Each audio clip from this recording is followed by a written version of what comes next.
திமுகவை வீழ்த்துவதற்காக மட்டும் போராடவில்லை, பெரியார் அம்பேத்கர் பேசிய அரசியலையும் சேர்த்து வீழ்த்துவதற்காக போராடி கொண்டிருக்கிறீர்கள். தம்பி சீமானும் தம்பி விஜயும் இன்றைக்கு RSS பெற்றெடுத்த பிள்ளைகள் என்பது அம்பலமாகிவிட்டது. பாஜகவின் பிள்ளைகள் என்பது அம்பலமாகிவிட்டது.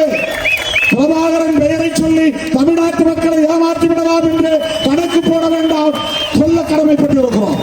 திகாரர்கள் பேசாமல் இருக்கலாம், திமுக காரர்கள் வாய்மூடி மௌனித்திருக்கலாம், திருமாவளவனால் அப்படி இருக்க முடியாது.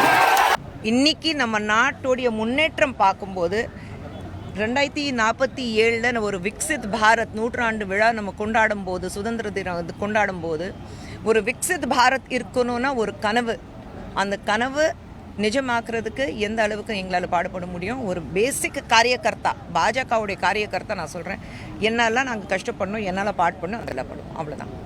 விஜயும் சீமான் அவர்களும் RSS பிள்ளைகள் அப்படின்னு திருமாவளவன் சொல்கிறார். அவர் யார் பிள்ளை? DMK-உடைய பிள்ளையா இல்லை காங்கிரஸோடைய பிள்ளையா? அது அவர் சொல்லட்டும்.